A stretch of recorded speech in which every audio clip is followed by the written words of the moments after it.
आज जो हम लोग एक टॉपिक कर रहे हैं वो है horizontal projection from a height. इसका मतलब क्या हुआ, पहले ना देखो, फिजिक्स में हमेशा टॉपिक के अंदर ही उसका मीनिंग छुपा होता है, तो टॉपिक का नेम जरूर याद रखिएगा आप लोग। तो horizontal projection from a height, देखो ये एक हाइट है, ठीक है। यहां से आपने हॉरिजॉन्टली थ्रो किया है एक बॉडी को, एक ऑब्जेक्ट को, तो ऑब्वियसली ये वाला ऑब्जेक्ट क्या होगा, ऐसे थ्रो, मतलब ऐसे नीचे गिरेगा। ये एक्स एक्सिस है और ये वाई एक्सिस है, ठीक है। अब तुम कह सकते हो मुझे कि सर ऐसा क्यों गिरा, डायरेक्ट ऐसे क्यों नहीं गया। ये सब सारी बातें आज हम लोग करने वाले हैं। फिर दूसरी बात हम लोग ये जानेंगे कि यहां से यहां तक आने में कितना टाइम लगता है, उसको कहते हैं टाइम पीरियड, ठीक है। फिर हम लोग डिस्कस करेंगे ये डिस्टेंस, यहां से यहां जो डिस्टेंस है वो कितना है, इसको कहते हैं रेंज, आर। आज हम लोग रेंज कैलकुलेट करने हैं। पाथ ऑफ प्रोजेक्टाइल ऐसा ही क्यों होता है, ठीक है, ऐसा क्यों नहीं हो सकता भाई। अगर ऐसे मान लो ऐसे थ्रो किया, ऐसे डायरेक्ट क्यों नीचे क्यों नहीं गिर जाता है। ये पैराबोलिक पाथ ही क्यों बनाता है, क्योंकि हम लोग विदाउट प्रूफ कोई बातें नहीं करेंगे, यस और नो, क्योंकि हम लोग साइंस वाले हैं भैया। मैं पहले भी कहता हूं, ठीक है, कि हवा हवा में बात करना बिल्कुल बंद कीजिए, ठीक है। हर चीज का एक क्या कहते हैं फैक्ट होने चाहिए, लॉजिक होने चाहिए एंड प्रूफ होने चाहिए, ठीक है। तो हम लोग आज पहले डिस्कस करते हैं कि पाथ ऑफ प्रोजेक्टाइल क्या होगा, ठीक है। तो पाथ ऑफ प्रोजेक्टाइल, बचपन से आप लोग रट्टा मारते आते थे कि जब भी हम लोग थ्रो करते हैं तो पैराबोलिक पाथ होता है, तो क्यों होता है, आज हम लोग वो डिस्कस करने वाले हैं। बहुत मजा आएगा बेटा।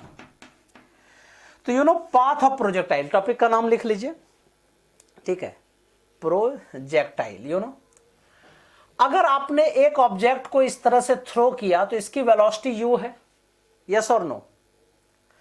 जब u वेलोसिटी है तो x एक्सिस में, अब u के दो कंपोनेंट हो सकते हैं, x कंपोनेंट और y कंपोनेंट। तो x कंपोनेंट में इसकी वेलोसिटी क्या है जनाब, u। y कंपोनेंट में क्या है, 0, क्योंकि y कंपोनेंट में तो आपने थ्रो ही नहीं किया है। तो u y is equal to क्या लिखोगे, 0। यहां तक समझ में आ रही बात है। अब ए एक्स क्या होगा, मतलब एक्स डायरेक्शन में क्या होगा, एक्सीलरेशन इसकी, तो कहता है ये यूनिफॉर्म बॉडी है जी, मतलब यूनिफॉर्म मोशन है। तो यूनिफॉर्म मोशन है तो ए एक्स क्या हो गया, 0। और ए वाई क्या हो गया, एक्सीलरेशन इन वाई एक्सिस। तो देखो अगर इधर गिराएंगे इसको तो ग्रेविटी काम करेगी, जी काम करेगी, इसको एक्सीलरेशन ड्यू टू ग्रेविटी कहते हैं। क्लियर है मेरी बात है। तो u x equal to u, u y equal to 0, a x equal to 0, a y equal to g, ठीक है।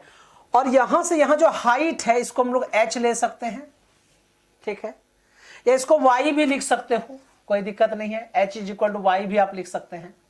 यहां से यहां जो डिस्टेंस टेबल x एक्सिस में कर रहा है तो इसको आप रेंज लिख सकते हैं, r लिख सकते हैं। मैंने सब लिस्टिंग पहले कर दी, मेरे साथ साथ आप लोग भी करते जाइएगा, लिखते जाइएगा, ठीक है। तो you no path of projectile हमें निकालना है, तो इसका मतलब ये पाथ कैसा होगा वो निकालते हैं। तो देखो हम लोग दो तरह की बातें करेंगे कि एक्स डायरेक्शन में उसका कंपोनेंट क्या है और वाई डायरेक्शन में कंपोनेंट क्या है। तो हम लोग क्या लिखेंगे, projection in x direction, in x direction. You no x direction जब निकालेंगे तो एक्स इज इक्वल टू क्या फॉर्मूला होता है, you x t plus half a x t square, yes और नो, मैंने पहले भी बता दिया है, ठीक है। अब यू एक्स की वैल्यू कितनी है बेटा, u, ठीक है, यू एक्स की वैल्यू u है, t जो है वो t लिख दिया मैंने। एक्सीलरेशन एक्स 0 है तो half into 0 into t square, एकदम समझ समझ के करो अच्छे से। तो u इंटू टी, तो you know t is equal to x upon u, this is the equation number first. Clear है। अब हमने जब x डायरेक्शन में निकाल लिया, y डायरेक्शन की बात कर रहे हैं, ठीक है। तो projection in y direction, you know projection in y direction. तो y डायरेक्शन में क्या लिख सकते हैं हम लोग, y is equal to u y t plus half a y t square. Clear है। अब यू वाई कितना है हमारे पास, u y is the 0 into t plus half into a x की वैल्यू कितनी है, ठीक है, sorry u y t plus half a y t square ना, सॉरी। अब ए वाई की वैल्यू कितनी है बेटा, जी, और टी के जगह में क्या लिखोगे इक्वेशन फर्स्ट से, एक्स अपॉन यू। क्लियर है? तो you know here y is equal to g x square upon 2u square, ठीक है। अब g क्या है, कांस्टेंट, 2 क्या है, कांस्टेंट, u जो है वो इनिशियल वेलोसिटी, वो भी तो कांस्टेंट है। तो y इक्वल टू क्या हो गया, y is directly proportional to the x square. अब इसी को g अपॉन 2u स्क्वायर को ही हम लोग k बोल सकते हैं, g अपॉन 2u स्क्वायर। तो इसका मतलब y इक्वल टू के एक्स स्क्वायर। तो y इक्वल टू के एक्स स्क्वायर, इसका मतलब क्या हुआ, दिस पाथ इज पैराबोला, क्योंकि आपने मैथ्स में पढ़ा है, मैथमेटिकल टूल में मैंने कराया हुआ है क्या, कि y इक्वल टू के एक्स स्क्वायर होता है तो ये पैराबोलिक पाथ होता है। तो this path is parabolic, yes और नो। अदरवाइज आप इसको 10th क्लास मेथड भी अप्लाई कर सकते हैं, y और x के बीच ग्राफ ड्रॉ कर लोगे तो पैराबोलिक ग्राफ आपको मिलेगा। तो अभी हमने क्या प्रूव किया कि जब हम लोग थ्रो करते हैं हॉरिजॉन्टली किसी भी ऑब्जेक्ट को, तो उसका पाथ कैसा होता है जी, पैराबोलिक पाथ होता है, यस और नो। अब हमें टाइम ऑफ फ्लाइट निकालना है कि कितना टाइम लगेगा उसको यहां से यहां जाने में, ठीक है। चलिए, you know time of flight, time of flight. अब आप क्या देख रहे हैं इसमें कि एक्स डायरेक्शन में आपने इसको थ्रो किया है, एक्स डायरेक्शन में, लेकिन ये ट्रेवल डिस्टेंस यहां से डिस्प्लेसमेंट जो है वाई डायरेक्शन में भी कर रहा है और एक्स डायरेक्शन में भी कर रहा है, यस और नो। तो टाइम ऑफ फ्लाइट निकालना मतलब टोटल यहां से यहां तक आने में कितना टाइम लगेगा। तो y इज इक्वल टू क्या लिख सकते हैं हम लोग, u y t plus half a y t square, yes और नो। यहां मैंने ए एक्स कर दिया था, ए वाई है, फिर से ध्यान देना, जब y लिखेंगे तो सब में y के कंपोनेंट्स होंगे ना।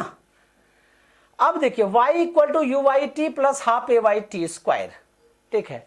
अब यहां पे y कितना होगा, तो this is the height h, मैंने लिखा भी है कहीं, हाँ ठीक है।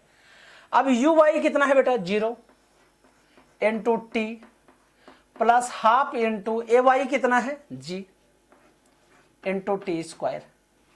अब हमें टाइम ऑफ फ्लाइट चाहिए, मतलब t चाहिए हमें, तो 2 को इधर शिफ्ट कर दीजिए, तो g t square equal to 2h। एकदम बच्चे की तरह करा रहा हूं, यस और नो, और आप लोग बच्चे ही तो हो, ठीक है। अब g को अगली साइड शिफ्ट कर दीजिए बेटा, 2h अपॉन जी, और अंडर रूट, क्योंकि स्क्वायर अगली साइड जाके क्या हो जाता है, रूट अंडर हो जाता है। तो time of flight t is equal to under root 2h upon, इसी को बहुत बार कैपिटल T लिखा जाता है हॉरिजॉन्टल प्रोजेक्शन में, ठीक है। ये हम लोग हॉरिजॉन्टल प्रोजेक्शन की बात कर रहे हैं, क्लियर है। तो आपके पास 2 फॉर्मूले हो गए, प्रूफ भी हो गए, है ना। पहला क्या, y equal to g x square upon 2u square, मतलब पाथ ऑफ प्रोजेक्टाइल क्या होता है जी, पैराबोलिक होता है। दूसरा टाइम ऑफ फ्लाइट, मतलब अगर ऊपर से किसी को फेंक रहे हैं, ठीक है, तो ऐसा करना, एक बॉल ले लेना और ऊपर से फेंकना, ठीक है। तो देखना इसका पाथ आपको इस तरह से पैराबोलिक दिखेगा, और उसको जो टाइम लगेगा, तो किस हाइट से आप फेंक रहे हो, ग्रेविटी की वैल्यू पुट करोगे तो आपको टाइम पता चल जाएगा, under root 2h upon g, this is the your time period. Clear है, इसको मैं इरेज कर रहा हूं। फिर अब हम लोग हॉरिजॉन्टल रेंज कैलकुलेट करते हैं, मतलब यहां से यहां तक कितने डिस्टेंस पे जाके वो हॉरिजॉन्टली वो स्ट्राइक करेगा, ठीक है, मतलब यहां तक डिस्टेंस कितना होगा ये हमें पता करना है। तो टॉपिक क्या है जनाब, हॉरिजॉन्टल रेंज, यस और नो। तो आप देखो, आप लोगों के मन में कभी कभी होता होगा, सर को पता कैसे चल जाता है कि यही फॉर्मूला लगाना है, क्या अंतर्यामी है क्या? मैंने कहा था ना, कोई अंतर्यामी नहीं है बेटा, लॉजिक हम लोगों का बहुत स्ट्रांग है। आप भी लॉजिक लगाइए, ठीक है, और यही मैं लॉजिक सिखाना चाहता हूं आप लोगों को। मुझे कोई भी रट्टाफिकेशन कराने का शौक नहीं है, हाँ, लॉजिक सिखा के प्रूव करके फिर कहूंगा कि लर्न कर लो। तो हॉरिजॉन्टल रेंज, मतलब यहां से यहां तक मुझे हॉरिजॉन्टल रेंज चाहिए, तो इसका मतलब एक्स एक्सिस में वो ट्रेवल करेगा, ठीक है। तो एक्स वाला फॉर्मूला लगा दीजिए, तो एक्स इज इक्वल टू क्या फॉर्मूला होता है बाबू, u x t plus half a x t square, yes और नो। अब एक्स एक्सिस में कितना डिस्टेंस ट्रेवल किया इसने, आर, क्योंकि मैंने बताया भी था एक्स को आर कहते हैं, रेंज कहते हैं। यू एक्स कितना है यू, और into t plus a x कितना है 0, तो half into 0 into t square, तो x equal to u t, sorry x या r जो भी कह सकते हैं, यू टी, और t इक्वल टू हमने क्या क्या प्रूव किया था पहले, अंडर रूट 2h अपॉन जी। तो फाइनल फॉर्मूला क्या हो गया, range is equal to u into under root 2h upon g. देख लीजिए प्रॉपर अच्छा से, ठीक है। रेंज r इक्वल टू क्या हो गया, u under root 2h upon g. This is the horizontal range. अब आप कहेंगे कि सर ये जो स्ट्राइक कर रहा है यहां पे, इस समय इसकी वेलोसिटी कितनी होगी वो भी हमें निकाल दीजिए। तो उस टॉपिक का नाम क्या होगा, velocity of the projectile eight any instant और एट टारगेट, दोनों कह सकते हो। तुम कहोगे सर मुझे यहां पता करना है या यहां पता करना है, यहां पता करना है कि वेलोसिटी कितना है, तो इसी मेथड से पता कर सकते हैं। तो मैं क्या लिखूंगा टॉपिक का नाम, वेलोसिटी, ठीक है, of projectile eight any instant, मतलब किसी भी टाइम पे। इंस्टेंट का मतलब यही होता है बाबू, ठीक है। तुमको अगर सर मुझे जस्ट यहां थ्रो किया, यहां बताइए क्या होगी, आराम से निकाल सकते हैं, इसी फॉर्मूला से निकाल सकते हैं, ठीक है। तो देखो जब आप थ्रो कर रहे हो, देखो जब आप थ्रो करते हो तो एक फोर्स इधर लग रहा है, यस और नो, और ग्रेविटी इधर लग रही है, ठीक है। ग्रेविटी भी तो एक तरह का फोर्स होता है ना, एक्सीलरेशन ड्यू टू ग्रेविटी वो जी होती है, लेकिन ये जो फोर्स एक्चुअल में जानते हैं, जी को ग्रेविटी नहीं कहा जाता, वो एक्सीलरेशन ड्यू टू ग्रेविटी कहते हैं। ग्रेविटी तो एक तरह का फोर्स है, जब अर्थ किसी बॉडी पर फोर्स लगाता है तो उसको ग्रेविटी कहते हैं, किसी भी बॉडी पे, ठीक है। तो आप क्या देख रहे हैं, यहां पे एक फोर्स इधर लग रहा है और इधर ग्रेविटी लग रही है जी, तो इन दोनों का रिजल्टेंट ये हो गया। फिर यहां पे एक फोर्स लग रहा है या ग्रेविटी लग रही है, फिर रिजल्टेंट। तो पाथ ऐसा क्यों होगा वो भी मैंने प्रूव कर दिया, मैथमेटिकली पहले मैंने प्रूव कर दिया, लॉजिकली यहां प्रूव कर दिया मैंने। अब तुमको अगर सर जब आपने फेंका तो दो वेलोसिटी हो गई, एक एक्स एक्सिस में वेलोसिटी हो गई, एक वाई एक्सिस में वेलोसिटी हो गई, और इसका जो है ये रिजल्टेंट है। समझ रहे हो या नहीं समझ रहे हो, पहले दिमाग को स्थिर कीजिए और फिर सोचिए। जब हमने थ्रो किया, ठीक है, एक ऑब्जेक्ट को थ्रो किया, तो हम क्या देख रहे हैं, एक फोर्स सामने की तरफ लग रहा है एक्स एक्सिस में, और दूसरा नीचे की तरफ लग रहा है वाई एक्सिस में, और रिजल्टेंट उसके बीच में हो रहा है ना। तो हमें वी एक्स निकालना है, तो v equal to u plus a t होता है, तो v equal to v x equal to क्या लिखेंगे बाबू, u x plus a x t, yes और नो। और इसका डायरेक्शन क्या होगा, हॉरिजॉन्टली, मैं लिख देता हूं हॉरिजॉन्टली, क्लियर है।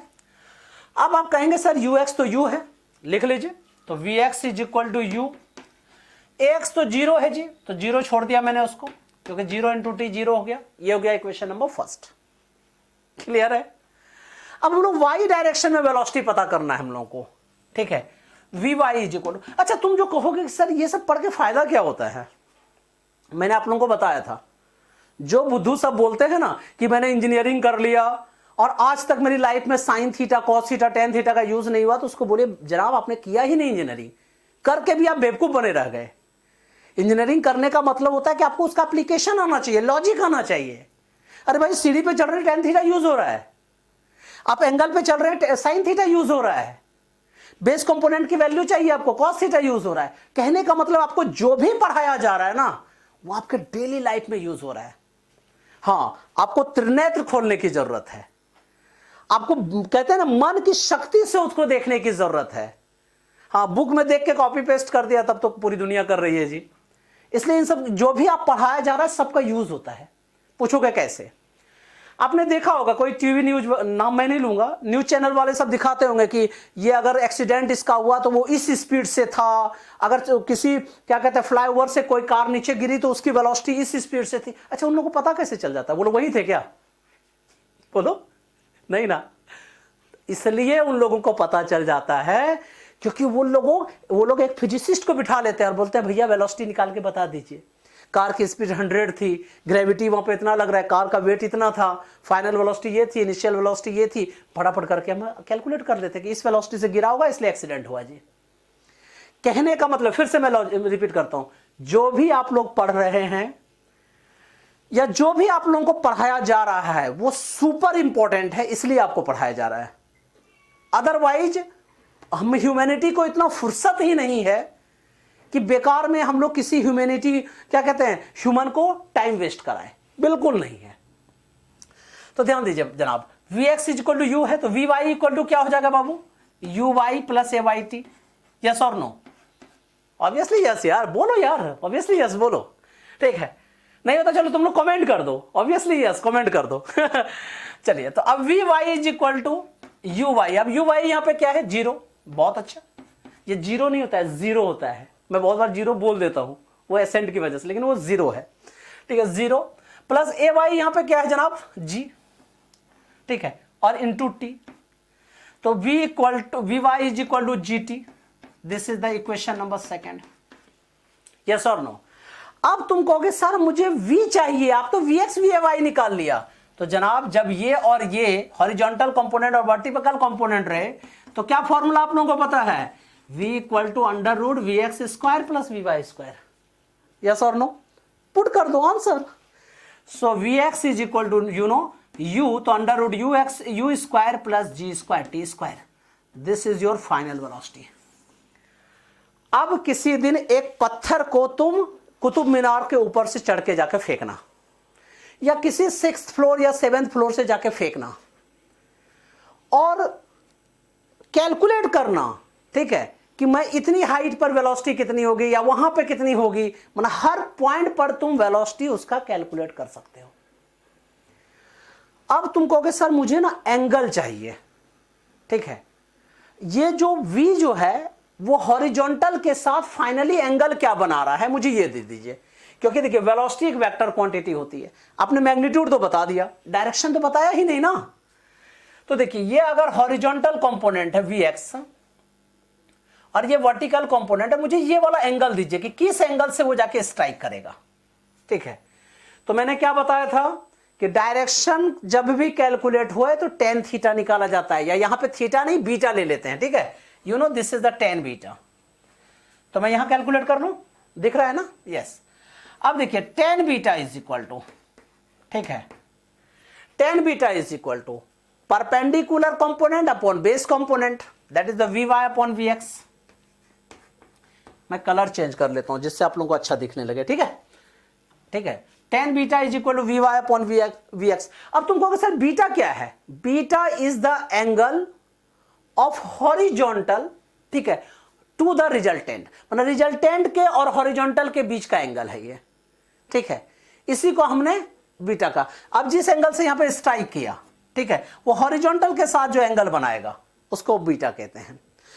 Vy is equal to you know GT, so you can write here tan beta is equal to GT and Vx is equal to U, so tan beta is equal to GT upon U, so beta is equal to you know tan inverse GT upon U, that is your final answer। Clear है? तो मैं conclude कर देता हूं पूरे, क्योंकि आपको पता है मेरी कंक्लूजन बड़ी मस्त होती है, ठीक है, तो मैं कंक्लूड कर देता हूं। अभी तक हम लोगों ने क्या क्या पढ़ा, हमने पढ़ा कि जब भी हॉरिजॉन्टली किसी ऑब्जेक्ट को हम लोग थ्रो करते हैं तो पाथ ऑफ प्रोजेक्टाइल क्या होता है जी, y equal to kx square, मतलब पैराबोलिक होता है, क्लियर है। और k की वैल्यू होती थी g अपॉन 2u स्क्वायर, मतलब इसको हम लोग ऐसे भी लिख सकते हैं y equal to gx square upon 2u square, yes और नो? तुम कहोगे ऑब्वियसली यस। अब टाइम पीरियड क्या होगा, ठीक है, मतलब कितना टाइम लगा फ्लाइट करने में, तो time period is equal to under root 2h upon g, ऐसा ही हम लोगों ने प्रूव किया था, क्लियर है। अब तुम कहोगे सर रेंज क्या होगा, तो r इज इक्वल टू, देखिए मैंने ये आपके सामने किया है, u under root 2h upon g, ठीक है। सर जब आप प्रोजेक्ट कर चुके हो किसी भी बॉडी को, तो किसी भी टाइम पर at any instant what is the velocity, you know this is the under root v equal to under root u square plus g square t square. Sir beta की वैल्यू क्या होगी, वो किस एंगल से strike करेगा with horizontal, this is the beta which is tan inverse GT upon u. तो बेटा ये सारा प्रैक्टिस कीजिएगा, ठीक है, और ये सारे आप लोगों के टिप पे होने चाहिए। Best of luck.